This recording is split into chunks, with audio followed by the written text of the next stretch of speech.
do you know what the 4 Ds are in your business?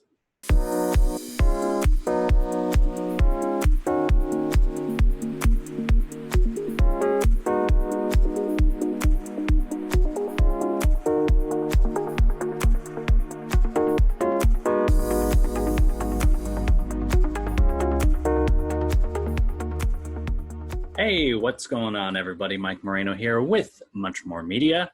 Nice to see you today. So today I'm jumping on because I wanted to share the 5 secrets that I learned from going to a Toronto Mastermind a couple of weeks ago. And I said earlier this week that I would share these big takeaways that I got from hearing multi-million-dollar business owners speak about business concepts, about secrets that they're using inside of their business from all different aspects. Whether it's building customers or whether it's building a community or whether it's actually making more efficiencies in your business. And there was a lot of takeaways, and I tried to pull the 5 biggest things that I felt were the most profound for me, certainly, and I wanted to share them with you because I thought you would get a lot out of them. So let's kick it off right away and start with number 1. So the first secret I really learned from this mastermind was that you have the power to do what you want. And while I certainly believed that going in, and there was a lot of high vibes coming into this mastermind and certainly throughout the day, it was really hammered into us throughout this entire process. And what I really found was what was so profound about that was that, oftentimes we can give our power away to other things, right? We don't know something. So that's an excuse as to why we're not moving forward in our business. Or maybe the market is out of our control, right? It's going in a direction that, we can't catch up with. It's moving too fast. Again, things that are out of our control. And so therefore we don't have any power in order to catch up or move our business forward as either quickly as we would like to, or certainly as strongly as we would like to. But really the reality is you actually have the power to do everything that you really want to do. And if you don't believe that you do, then that really comes back to a programming part of your personality, essentially, right? And right off at the top of the day, we started with this, which was really looking at what does that mean, right? What do I mean when I say programming? What does it mean when we talk about the programs that you bring into your life and your business? And really it comes from, how you were raised, the community that you grew up in, the people that have influenced your life. They've all given you lessons and certainly guided you along the way, and probably more often than not have given you a certain amount of programming, which means that you go through life with a certain understanding and certainly a perspective of how things operate and what that means that you can do in the future because of this programming. So that said, for instance, like how you view money, how you might view, taking risks, how you might view how quickly you can move in your business might come from your actual programming. And if you can change that perspective, if you can shift that, then you'll find that you'll actually be in a much better place to take action in your business. The way it was broken down right at the top of the mastermind was like this. There's programming, right?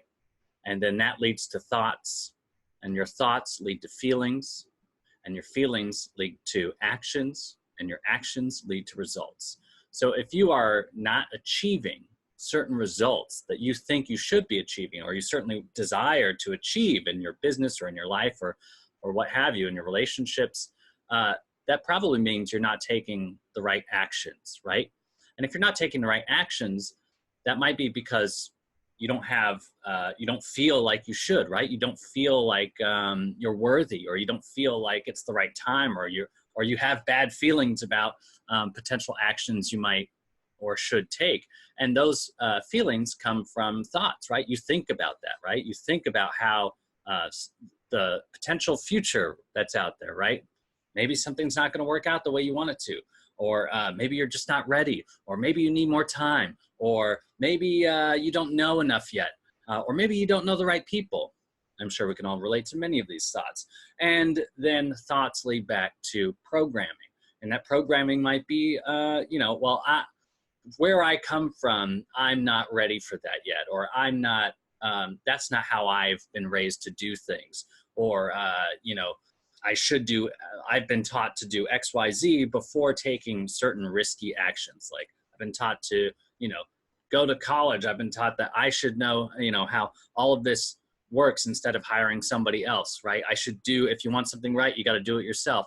I mean, this is part of the programming that leads to that whole chain of events that might be leading to results that aren't working for you. That was a big, profound takeaway for me. So I wanted to share that with you right off the bat as number one. So number two, the number two takeaway for me was clockwork. And it was really great to have Adrienne Dorison come in, who is the partner of Mike Moreno, who wrote Clockwork here. An excellent book. I highly recommend you get it. It's also available as an audiobook, which I listened to, for 2 weeks straight. It was fantastic. Really great book. Mike does a great job of breaking things down. And of course, Adrienne leads this whole Run Like Clockwork business as well, and did an excellent job at breaking things down in the mastermindness. And the whole purpose of Clockwork, just to put it in perspective, is that you're able to have your business run like clockwork, and you're also able to be in a position where if you were to step away for 4 weeks at a time, perhaps your business would still continue to run, would still be efficient. I think people would be making decisions, and it might actually even be growing and getting better without you needing to be there in every second, making every decision. And I'm sure most business owners can relate to the struggle of having to be often the doer, the decider, the delegator, right? And it leaves very little time for you to actually grow your business, envision the path forward, and work on things that move towards where you really want to be in your life and in your business. So let's break that down a little bit more, right? Again, in Clockwork, and Adrienne covered this in the Mastermind, there's a section that talks about what are the 4 Ds, right? The 4 Ds in your business. What are the 4 Ds in your business? So I'm going to look at my notes just to make sure that I get this exactly right. So there's doing, there's delegating, there's deciding, and then there's designing.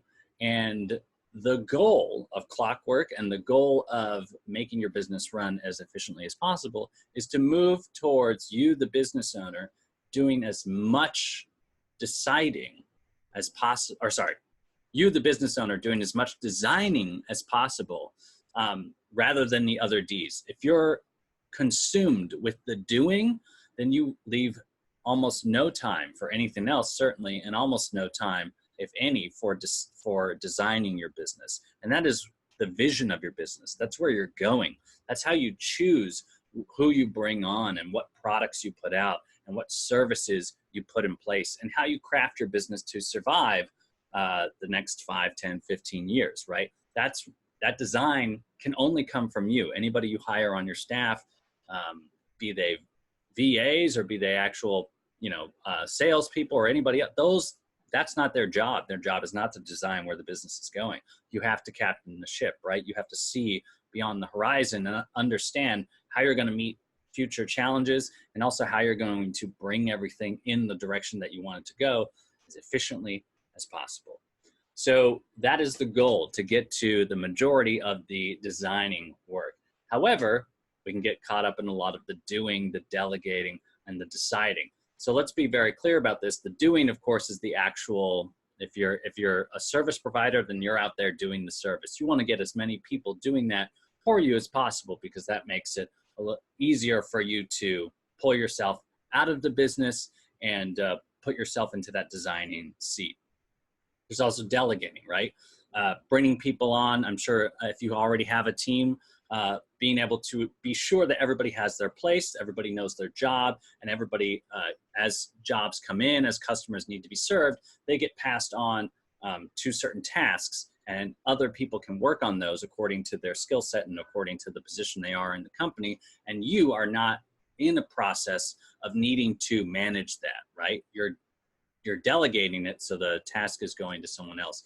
But most importantly, through that delegation process, there's the deciding point, right? And you want to empower the people that are working with you, not necessarily for you, but they're working with you in the company to get to this grand vision that you have. And you want to empower them to make decisions, right? Because oftentimes we get stuck, and I know I am certainly guilty of this as well. Where we delegate, we give someone else a task, but they get stuck in a loop, and we get stuck in a loop where we are actually the ultimate decision maker, right? Where in order for them to complete the task, they have to come back to us and ask a question, ask 2 questions. And maybe that develops a pattern where we are always the person who gives the final say. It's better if you empower this person who you have delegated the task to actually have some decision-making power and be the person who makes final decisions and moves forward. Oftentimes, business owners get stuck in this idea that, well, they can't do it as well as I can, or I can do it faster and I can do it better. That may be true, but there are certain things that they can do that you can also do, and there are certain things that you can do that they cannot do. So you want to focus as much time, energy, and resources on the things that only you can do, even if that means you're delegating tasks to someone else and letting them decide and make the final decisions, and it turns out to be, I don't know, 90% of what you could do, 85% of what you do. As long as the ship is moving forward, then it doesn't matter. Your business is going in the right direction, and you can fine tune those efficiencies to get them to a point where they're making 90, 95, even 99% top level decisions and high quality decisions, just like you would.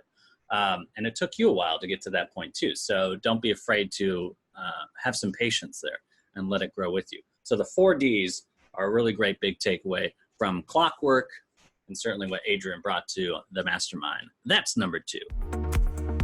So number 3 is find your tribe. And this comes from a very special guest that jumped into the Mastermind with us, which was Stu Mclaren.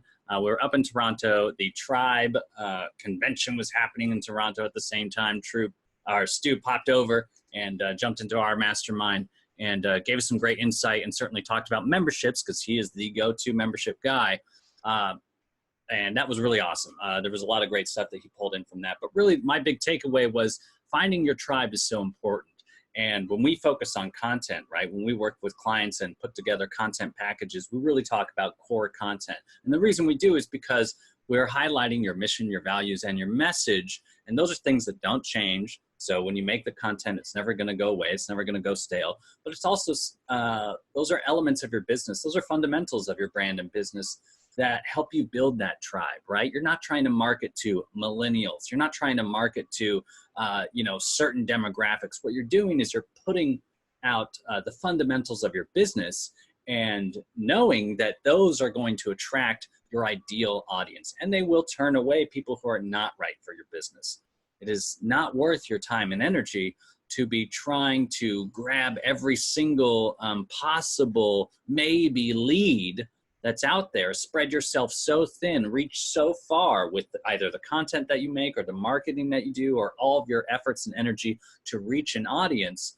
If, who knows, 30, 40, 50% of those people are barely interested in what you do and might not even be interested in what you do at all.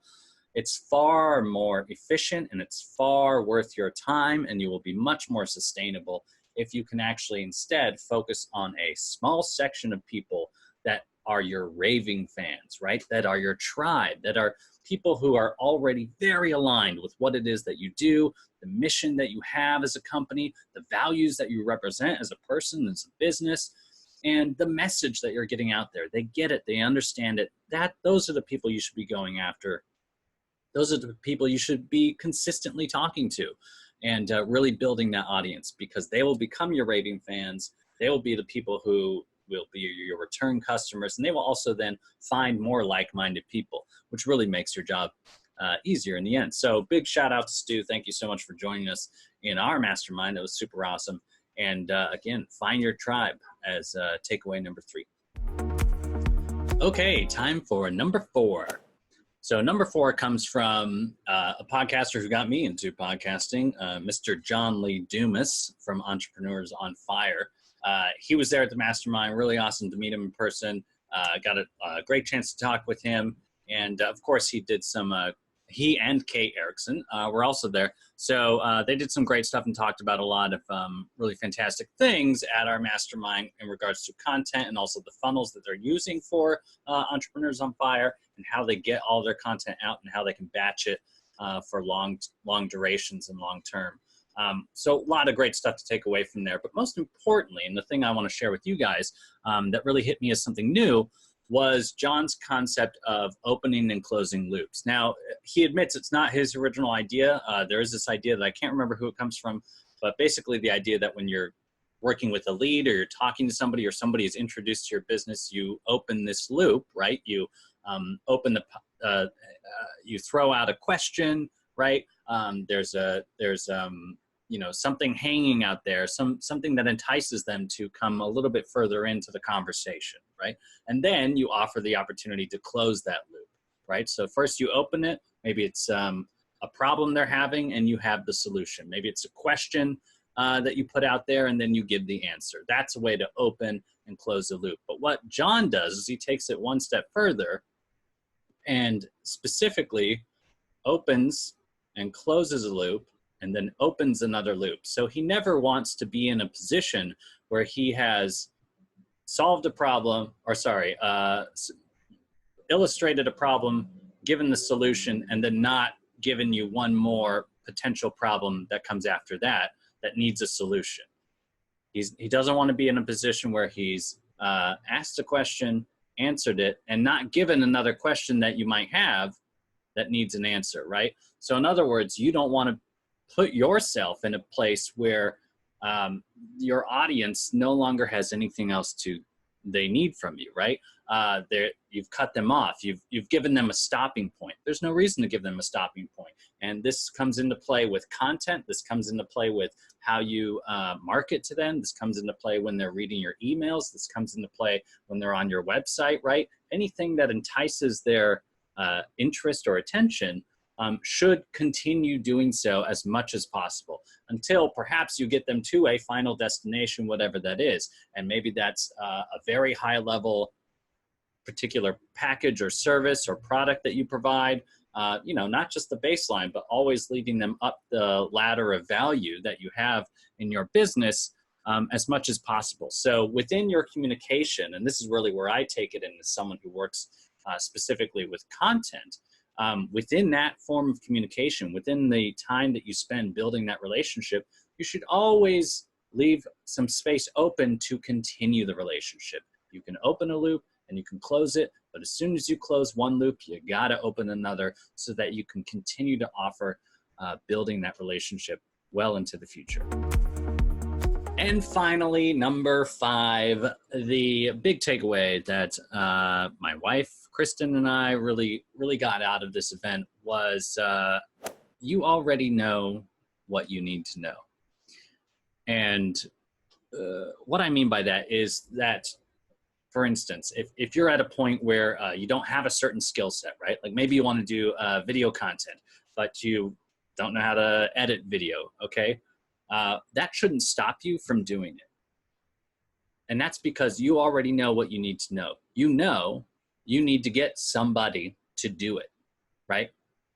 That's it. I mean, or if you want to learn it, that's totally fine. Then you know that you need to find a class, you need to go online, you need to pay for something, you need to get the program, you need to get the appropriate tools, and you need to learn it and spend the time to learn it in order to get that video content done, right? Instead of sitting back and going, you know, I see other people doing it. I don't think it's worth my time or energy. I'm not sure about, you know, how social media or organic marketing or SEO or, you know, anything that you're sitting back and giving yourself an excuse to not really engage and take your business to the next level. You know, that really does come back to you because you can no longer throw it off on other people saying, oh, well, if only I had X, Y, Z, or if only I knew how to solve this problem in, you know, 1 or 2 or 3 ways. You know what you need to know. You already know what you need to know. You know that you need to go find somebody to do it. You know that you need to learn the skill. You know that this part of your marketing or this part of your business is important. You know that you need to hire somebody on your team to take care of this. You know that you need to make your business more efficient. You know what you need to know, and you can take action on it, right? And that was really the big takeaway for me was while there were a lot of, how shall I say, there were a lot of like fine brush strokes that we were taught within this mastermind. Really the major basics of painting, the basics of how you're going to create a masterpiece, and really how you build a long-term sustainable business out of this. We know, everybody there knew. Those are already true. You've already been running the business. You know this. So that was a big takeaway for me, and that's something that I want to leave you on, that you know what you need to know, you know what you need to do next, and all you got to do now is take action. Thanks so much for listening to my 5 big takeaways from that Toronto Mastermind, and I will see you guys next time in more of these videos.